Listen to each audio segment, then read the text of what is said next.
Hello everyone, সবাই কেমন আছো? আশা করছি তোমরা সবাই খুবই ভালো আছো। তো আমি কিশোরী কর্মকার পড়াশোনা করছি প্রফেসর কামালউদ্দিন চৌধুরী কলেজে একাদশ শ্রেণীতে। তো আজকে আমি তোমাদের মাঝে উচ্চতর গণিত প্রথম পত্রের পঞ্চম অধ্যায় বিন্যাস সমাবেশের খুবই সুন্দর একটি ক্লাস নিয়ে এসেছি। আজকে আমি মূলত বিন্যাস সমাবেশের বিন্যাসের কিছু ইম্পর্ট্যান্ট বেসিক টাইপ এবং ম্যাথ টাইপ নিয়ে তোমাদের সাথে আলোচনা করব। তো চলো দেরি না করে আমাদের ক্লাসটা শুরু করা যাক। তো আমরা যেহেতু আজকে বিন্যাস ও সমাবেশের বিন্যাস নিয়ে আলোচনা করব, প্রথমেই আমাদের জানতে হবে যে বিন্যাস জিনিসটি কি।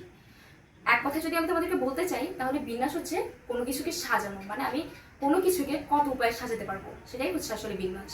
আমি যদি তোমাদেরকে একটা এক্সাম্পল দিয়ে বোঝাতে চাই, তাহলে তোমরা ভালোভাবে বুঝবে। ধরো তোমরা তিনজন বন্ধু একটি বেঞ্চে বসে আছো। এখন তোমাদের তিনজন ওই বেঞ্চের তিনটে সিটের মধ্যে তোমরা তিনজন অবস্থান বিনিময়ে করে কতভাবে বসতে পারবে, বা তোমাদের ক্রম পরিবর্তন করে তোমরা কতভাবে ওখানে বসতে পারবে বা কত উপায় সেখানে বসতে পারবে, সেটাই হচ্ছে আসলে কি বিন্যাস। তো আমি ধরো এখানে যদি আবার তোমাদেরকে দেখাই যে এ বি সি তিনটি বর্ণ। এখন এই তিনটি বর্ণকে এদের অবস্থান পরিবর্তন করে বা ক্রম পরিবর্তন করে কতভাবে সাজানো যায় চলো দেখে নিই। যেমন এখানে এ বি সি, আবার এটাকে আমরা লিখতে পারি এ সি বি, তারপরে B C A, B A C, তারপরে C A B, C B A. দেখো আমরা এখানে এ বি সি তিনটি বর্ণের মধ্যে এই তিনটি বর্ণকে এই 6 উপায়ে এই তিনজনের অবস্থান পরিবর্তন করে সাজাতে পারি। তাহলে 6 উপায়। তো তোমরা দেখতে পারলে যে তিনটা বর্ণকে আমরা 6 উপায় ব্যতীত অন্য কোনোভাবেই সাজাতে পারবো না। তো এখানে যে আমরা 6 উপায়ে সাজাতে পেরেছি, এটাই হচ্ছে আসলে বিন্যাস। তো এখন আমাদেরকে আরেকটা জিনিস জানতে হবে যে ফ্যাক্টরিয়াল কি। ধরো ফ্যাক্টরিয়াল হচ্ছে তোমাদের কোনো ধনাত্মক পূর্ণ সংখ্যার ফ্যাক্টরিয়াল হলো ওই ধনাত্মক পূর্ণ সংখ্যা হতে 1 পর্যন্ত হচ্ছে ওই সংখ্যা হতে মানে ক্রমিক সংখ্যাগুলোর গুণফল। মানে ধরো আমি যদি এখানে তোমাদেরকে দেখাতে চাই, তাহলে 5 factorial equal to 5 into 4 into 3 into 2 into 1, অর্থাৎ 5 ফ্যাক্টরিয়াল, এখানে 5 হচ্ছে একটা ধনাত্মক পূর্ণ সংখ্যা। তাহলে 5 ফ্যাক্টরিয়াল মানে হচ্ছে 5 হতে শুরু করে 1 পর্যন্ত ক্রমিক সংখ্যাগুলোর ধারাবাহিক গুণফল। এটাই হচ্ছে আসলে ফ্যাক্টরিয়াল। তো আশা করি তোমরা বুঝেছো যে ফ্যাক্টরিয়াল জিনিসটা কি। তাহলে দেখো এটাকে কিন্তু আমরা এভাবেও লিখতে পারি যে 5 ইন্টু 4 ফ্যাক্টরিয়াল। কেননা দেখো এখানে 4 থেকে 3 মানে 4 3 2 1 এই যেই মানে ক্রমিক যে সংখ্যার গুণফলগুলো আছে, এটা কিন্তু তোমরা দেখো 4 হচ্ছে ফ্যাক্টরিয়াল, 4 3 2 1 এই চারটা সংখ্যার গুণফল হচ্ছে 4 এর কি 4 এর ফ্যাক্টরিয়াল। তো তাহলে আমরা 5 ফ্যাক্টরিয়ালকে এভাবেও লিখতে পারি যে 5 ইন্টু 4 ফ্যাক্টরিয়াল, ঠিক আছে। তো তাহলে এখন আমরা যদি ধরো এখানে লিখি যে n ফ্যাক্টরিয়াল সমান সমান কি, n factorial equal to n into n minus 1 factorial. আমরা চাইলে এটা লিখতে পারি, যেহেতু এখানে আমরা 5 ফ্যাক্টরিয়াল সমান সমান 5 ইন্টু 4 ইন্টু 3 ইন্টু 2 ইন্টু 1 লিখেছি। তো n কে যদি আমরা কোনো একটা ধনাত্মক পূর্ণ সংখ্যা ধরে নিই, আমরা তো জানি না এখানে n কত, 1 2 3 4 না কত সেটা আমরা জানি না। তাহলে যেহেতু এখানে দেখো 5 এর পরে 4 এসেছে, মানে 5 থেকে 1 কম হয়ে 4 হয়েছে, 4 থেকে 1 কম হয়ে 3 হয়েছে। তো যেহেতু আমরা এখানে 5 ফ্যাক্টরিয়ালকে 5 ইন্টু 4 ফ্যাক্টরিয়াল লিখতে পারি, তাহলে n ফ্যাক্টরিয়ালকে আমরা n মাইনাস 1 ফ্যাক্টরিয়াল অবশ্যই লিখতে পারি। তো এখন যেহেতু আমি ফ্যাক্টরিয়াল নিয়ে তোমাদের সাথে কথা বলছি, চলো ফ্যাক্টরিয়াল সম্পর্কিত তোমাদেরকে একটা গুরুত্বপূর্ণ এমসিকিউ বলে দিই, যেটা আমাদের একাডেমিক লাইফের জন্য খুবই গুরুত্বপূর্ণ। সেটা হচ্ছে তোমার 0 ফ্যাক্টরিয়াল সমান সমান কি। হোয়াট 0 ফ্যাক্টরিয়াল সমান সমান হোয়াট, চলো দেখে নেই 0 ফ্যাক্টরিয়াল সমান সমান কি। এখন আমরা যদি 1 এর ফ্যাক্টরিয়াল করি, তাহলে দেখো 1 ইন্টু 1 মাইনাস 1 ফ্যাক্টরিয়াল, ঠিক আছে। তাহলে আবার 1 ইন্টু 0 ফ্যাক্টরিয়াল আমরা এভাবে লিখতেই পারি। তাহলে 0 ফ্যাক্টরিয়াল সমান সমান 1 ফ্যাক্টরিয়াল ডিভাইডেড বাই 1, আমরা এটা লিখতে পারি। তাহলে দেখো আমরা এখানে দেখতে পাচ্ছি যে আসলে 0 ফ্যাক্টরিয়াল সমান সমান কি হয়, 0 ফ্যাক্টরিয়াল সমান হচ্ছে, কারণ 1 এর ফ্যাক্টরিয়াল 1 আর এখানে নিচে হচ্ছে 1 আছে, তার মানে কি এটা হচ্ছে 0 ফ্যাক্টরিয়াল ইকুয়াল টু 1। তাহলে আমরা সুন্দর করে দেখে ফেললাম যে 0 ফ্যাক্টরিয়াল সমান 1 সেটা কিভাবে আসলো। আমরা একটা জিনিস বেসিক সহকারে দেখলে সেটা আমাদের দীর্ঘদিন মনে থাকে, যার কারণে আমি তোমাদেরকে এখানে বেসিকটা উপস্থাপন করে দেখালাম। আচ্ছা চলো আমরা আমাদের টপিকে ফিরে যাই। তো আমরা এখানে এবিসিকে 6 ভাবে সাজাতে পারি, সেটা আমরা দেখেছি। এখন এই 6টাকে যদি আমরা ফ্যাক্টরিয়ালে প্রকাশ করতে চাই, তাহলে কিভাবে প্রকাশ করতে পারবো। দেখো এখানে যেহেতু এ বি সি তিনটি বর্ণ রয়েছে, তাহলে আমরা দেখো এই টোটাল সংখ্যাটাকে যদি ফ্যাক্টোরিয়াল করি তাহলে দেখো কি আসে 3 × 2 × 1, তাহলে আমাদের সমান সমান কত আসছে 6। তাহলে 6টাকে আমরা ফ্যাক্টোরিয়ালের মাধ্যমে যদি প্রকাশ করতে চাই তাহলে 3 ফ্যাক্টোরিয়াল দিয়ে প্রকাশ করতে পারবো। এখন দেখো এখানে আমাদেরকে আরেকটা গুরুত্বপূর্ণ জিনিস মাথায় রাখতে হবে যে এখানে কিন্তু ABC এই তিনটা বর্ণই ভিন্ন ভিন্ন বর্ণ। মানে কি, ভিন্ন ভিন্ন বর্ণ যদি হয়ে থাকে তাহলে সেই বর্ণগুলোর টোটাল সংখ্যাটা ফ্যাক্টোরিয়ালই হবে তাদের বিন্যাস সংখ্যা। আবার যদি এখানে আমরা যদি ধরো দেখি যে A B তিনটা সংখ্যায় কিন্তু তিনটা সংখ্যা মানে তিনটা বর্ণ আমি এখানে নিয়েছি, কিন্তু তিনটা বর্ণের মধ্যে দুইটা বর্ণ হচ্ছে কিন্তু একই জাতীয় আর একটা হচ্ছে ভিন্ন। এখানে দুইটা A হচ্ছে মানে A হচ্ছে এখানে দুইটা আর B হচ্ছে এখানে একটা। তো এটাকে যদি আমরা সাজাতে চাই তাহলে দেখো A B A তারপরে B A A। দেখো আমরা এখানে এই তিনটা বর্ণকে তিনভাবে সাজাতে পেরেছি। দেখো এখানে ABC তিনটা বর্ণ নিয়ে ভিন্ন ভিন্ন বর্ণ নিয়ে আমরা 6 ভাবে সাজাতে পেরেছি, কিন্তু এখানে দুইটা একই বর্ণ নেওয়ার কারণে আমাদের বিন্যাসের যে সংখ্যাটা সেটা কমে গেছে। কেন কমে গেছে? কারণ আমাদের দুইটা এখানে একই জাতীয় বর্ণ আছে। তো এটাকে যদি আমরা ফ্যাক্টোরিয়ালের মাধ্যমে প্রকাশ করতে চাই আমরা প্রকাশ করতে পারবো কিভাবে, যে 3 ফ্যাক্টোরিয়াল মানে টোটালটা তো প্রথমে নিয়েই নিব আমরা, যে তিনটা সংখ্যা আছে তাহলে তিনটা সংখ্যা, তাহলে টোটাল সংখ্যাটা ফ্যাক্টোরিয়াল ডিভাইডেড বাই এখানে দেখো যেহেতু সংখ্যা আমাদের কমে গেছে 6টা ছিল হয়ে গেছে 3টা, তাহলে এখানে আমরা যেগুলো একই জাতীয় সংখ্যা থাকবে একই জাতীয় সংখ্যাটার টোটাল সংখ্যাটার ফ্যাক্টোরিয়াল দিয়ে আমরা ভাগ দিয়ে দিব। তো দুইটা একই জাতীয় আছে তাহলে 2 ফ্যাক্টোরিয়াল দিয়ে আমরা ভাগ দিব। ভাগ দিলে আমরা কত পাচ্ছি দেখো 3 × 2 × 1 ডিভাইডেড বাই 2 × 1 = 3। দেখো আমরা এটা কিন্তু পেয়ে গেছি। তাহলে আমাদেরকে একটা জিনিস মাথায় রাখতে হবে যে কি, আমাদেরকে যদি কোনো শব্দের বিন্যাস করতে বলে তখন আমাদেরকে দেখতে হবে যে ওই শব্দের বর্ণগুলো কিভাবে আছে, মানে কয়টা বর্ণ কতগুলো ভাবে আছে, মানে ভিন্ন ভিন্ন আছে নাকি একই জাতীয় বর্ণ একাধিকবার আছে। যদি একাধিকবার থাকে যত সংখ্যক বার আছে তার টোটালটা ফ্যাক্টোরিয়াল দিয়ে আমাদেরকে ভাগ দিয়ে দিতে হবে। তো এখন আমরা যেই ম্যাথটা ইম্পর্টেন্ট ম্যাথটা নিয়ে তোমাদের সাথে আলোচনা করবো সেটা দেখার আগে আমাদেরকে আরেকটা জিনিস দেখতে হবে, সেটা হচ্ছে গণনার যোজন বিধি এবং গণনার গুণন বিধি কি। চলো আমরা সেটা দেখে নেই। ধরো A থেকে B স্থানে আমি যাব, B থেকে C স্থানে আমি যাব। ধরো A থেকে B স্থানে যাইতে পারবো আমরা দুইভাবে হেঁটে, আবার B থেকে C স্থানে আমরা ধরো তিনভাবে যাইতে পারবো হচ্ছে কি করে, বাসে করে। আবার অন্য এটা হচ্ছে 1 নাম্বার রাস্তা, ঠিক আছে, এটা হচ্ছে 1 নাম্বার রাস্তা। আবার আরেকটা রাস্তা আছে যেখানে আমরা ধরো A থেকে B তে তিনভাবে হেঁটে যেতে পারবো এবং B থেকে C তে হচ্ছে আমরা কি দুইভাবে বাসে করে যেতে পারবো। এখন দেখো ঘটনার গুণন বিধিটা কি। দেখো এখানে A থেকে B তে যেতে হলে আমাদেরকে প্রথমে দুইভাবে হেঁটে যেতে হবে, B থেকে C তে যেতে হলে তিনভাবে বাসে যেতে হবে।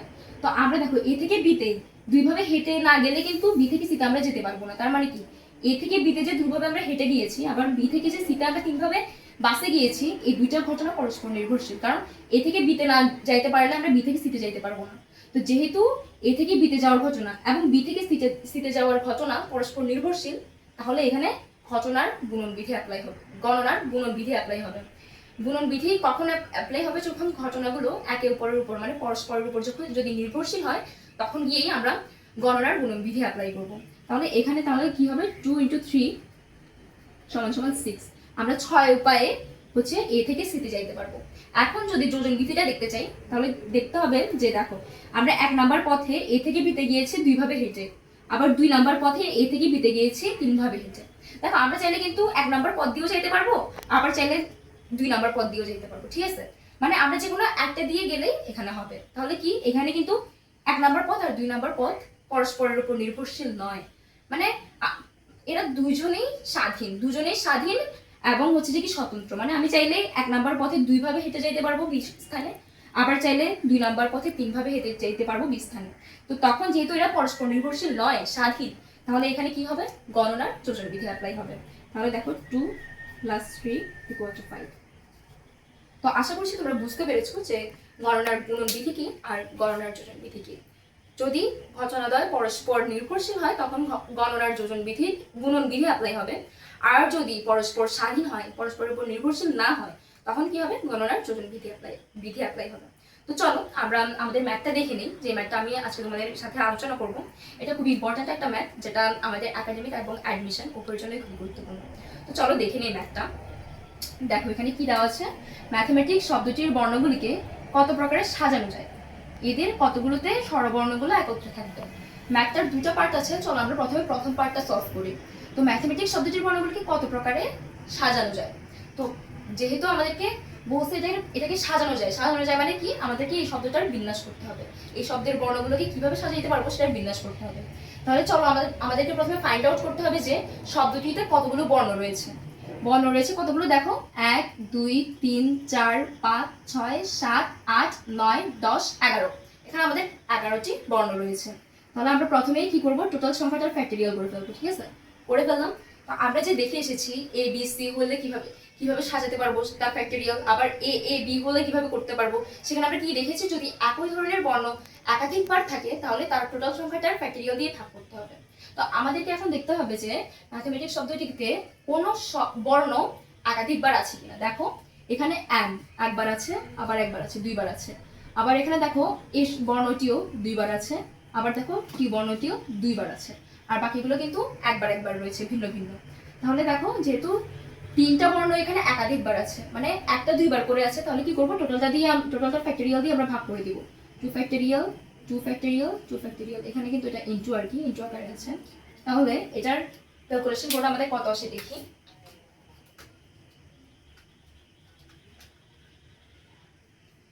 তো দেখো এটার ক্যালকুলেশন করলে আমাদের আসে 4 9 8 9 6 0 0। এতভাবে হচ্ছে আমরা ম্যাথমেটিক্স শব্দটির বর্ণগুলোকে সাজাতে পারবো। ঠিক আছে, তো আমাদের প্রথম অংশটুকু শেষ। এর পরের অংশে আমাদেরকে কি বলেছে দেখো, এদের কতগুলোতে স্বরবর্ণগুলো একত্রে থাকবে। তো এখানে আমরা কি জানি, ইংলিশে অ্যালফাবেটগুলোর মধ্যে আমাদের 5টি হচ্ছে ভাওয়েল, এটা আমরা সকলেই জানি। 5টি হচ্ছে কি কি, এ ই আই ও ইউ। তো এখানে দেখো আমাদের স্বরবর্ণ কয়টি আছে, চলো আমরা দেখি স্বরবর্ণ কয়টি আছে। প্রথমে এটা আমাদেরকে দেখতে হবে। দেখো এখানে এ হচ্ছে স্বরবর্ণ, তারপরে এখানে ই হচ্ছে স্বরবর্ণ, এ হচ্ছে স্বরবর্ণ বা ভাওয়েল, আই হচ্ছে স্বরবর্ণ। তাহলে এখানে দেখো আমাদের টোটাল 4টা স্বরবর্ণ রয়েছে। এই যে এ, ই, তারপরে এ অ্যান্ড আই, টোটাল 4টা স্বরবর্ণ রয়েছে। এখন আমাদেরকে কি বলেছে দেখো, এটা ভালো করে বুঝতে হবে যে কতগুলোতে স্বরবর্ণ একত্রে থাকবে। তো স্বরবর্ণগুলোকে একত্রে থাকতে হলে আমরা স্বরবর্ণগুলোকে একত্রে নিতে হবে। তাহলে কি করতে হবে, যখন বিন্যাস করব স্বরবর্ণগুলোর মধ্যে কোনো কনসোনেন্ট ঢুকে যাবে না, মানে ভাওয়েলগুলোর মধ্যে কোনো কনসোনেন্ট প্রবেশ করতে পারবে না। যার কারণে আমরা কি করব, আমরা এই 4টা স্বরবর্ণকে একটি বর্ণ ধরে নিব।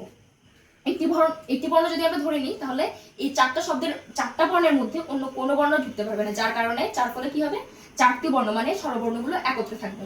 তো যদি আমরা 4টি বর্ণকে একটি বর্ণ ধরে নিই তাহলে দেখো আমাদের কিন্তু বর্ণ সংখ্যা কমে যাচ্ছে। টোটাল আছে 11টা থেকে আমাদেরকে 4টি বর্ণ বাদ দিয়ে দিতে হবে। যেহেতু আমরা 4টাকে একটা ধরবো তাহলে কি করব, +1 দিয়ে দিব। তাহলে আমাদের টোটাল কত হয়, টোটাল হচ্ছে 8।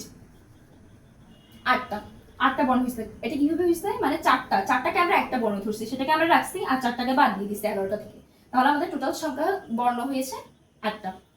এখন দেখো যেহেতু একটা বর্ণ ধরে বিন্যাস করব তাহলে কি হয়, দেখো এটা এই 4টাকে আমরা একটা বর্ণ ধরে নিয়েছি, তার মানে কি এগুলোর যে বর্ণগুলো আছে এগুলোর আমরা কাউন্টে আনবো না। তাহলে 8 ফ্যাক্টরিয়াল ডিভাইডেড বাই, দেখো এখানে এম আছে 2টা আর টি আছে হচ্ছে 2টা, তাহলে 2 ফ্যাক্টরিয়াল ইন্টু 2 ফ্যাক্টরিয়াল। এখানে আমরা 4টি বর্ণকে একটি বর্ণ ধরে নিয়েছি। তাহলে এটা ক্যালকুলেশন কি হবে,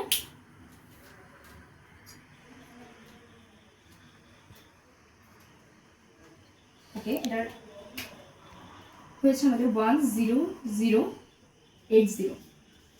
তো দেখো আমরা স্বরবর্ণ 4টি স্বরবর্ণকে একটি বর্ণ ধরে আমরা বিন্যাস সংখ্যা করেছি। এখন দেখো আমাদের কিন্তু ম্যাথটা শেষ হয়নি, এটা কিন্তু আরো একটা পার্ট আমাদের বাকি আছে। সেটা কি, আমাদেরকে যেহেতু টোটাল বিন্যাস সংখ্যাটা বের করতে হবে, তাহলে আমাদেরকে কি করতে হবে, এটাকে যেহেতু একটা ধরে নিয়েছিলাম প্রথমে, এটা হচ্ছে একটা ধরে নিয়েছি, যেখানে এই 4টা বর্ণের কিন্তু কোনো স্থান বিনিময় হয়নি, যার কারণে কি স্বরবর্ণগুলোর মধ্যে কোনো বিন্যাসই সংঘটিত হয়নি। যার কারণে আমাদেরকে কি করতে হবে, 4টা স্বরবর্ণের মধ্যে রেখেই আবার বিন্যাস করতে হবে। মানে কি স্বরবর্ণগুলোকে এদের নিজেদের মধ্যে বিন্যাস করতে হবে আমাদেরকে। তাহলে এখানে 4টা বর্ণ আছে, 4 ফ্যাক্টরিয়াল ডিভাইডেড বাই 4টার ভিতরের বিন্যাস সংখ্যা বের করতে হলে তাহলে কি করতে হবে, 2টা এ আছে তাহলে 2 ফ্যাক্টরিয়াল দিয়ে ভাগ দিতে হবে। তাহলে আমাদের কি আসতেছে 12। দেখো প্রথমে আমরা কি করেছি, চারটাকে একটি বর্ণ ধরে নিয়েছি, যেহেতু একত্রে থাকবে, এটার মধ্যে কোনো বর্ণ ঢুকতে পারবে না, অন্য বর্ণ স্বরবর্ণ ব্যতীত। স্বরবর্ণগুলোকেই একত্রে রাখবো, যার কারণে স্বরবর্ণগুলোকে আমরা হচ্ছে কি একটি বর্ণ ধরে বিন্যাস সংখ্যাটা বের করেছি। এরপরে টোটাল বিন্যাসটা পাইতে হলে আমাদেরকে কি করতে হবে, স্বরবর্ণগুলোর নিজেদের মধ্যে সাজিয়ে বিন্যাস বের করতে হবে। মানে স্বরবর্ণগুলো যদি বিন্যাস নিজেদের মধ্যে বিন্যস্ত না হয়, তখন তো আমরা টোটালটা পাবো না, টোটাল বিন্যাস সংখ্যাটা পাবো না। তাহলে কি করেছি, স্বরবর্ণগুলোকে নিজেদের মধ্যে সাজিয়ে বিন্যাস সংখ্যা পেয়েছি 12। এখন দেখো আমরা এখানে দুইটা ঘটনা পেয়েছি, একটা ঘটনা দুইটা ঘটনা। দেখো এরা কি পরস্পর নির্ভরশীল নাকি স্বাধীন, এটা আমাদেরকে দেখতে হবে। যেহেতু স্বরবর্ণগুলোদেরকে নিজেদের মধ্যে সাজিয়ে বিন্যাস সংখ্যা বের না করলে আমরা টোটাল বিন্যাস সংখ্যাটা পাবো না। তার মানে কি ঘটনা দুইটি পরস্পরের উপর নির্ভরশীল। তাহলে নির্ভরশীল হলে কি হবে, গণনার গুণন বিধি অ্যাপ্লাই হবে। তাহলে দেখো আমরা টোটালটাকে গুণ করে দিব। গুণ করলে আমাদের কত আসে,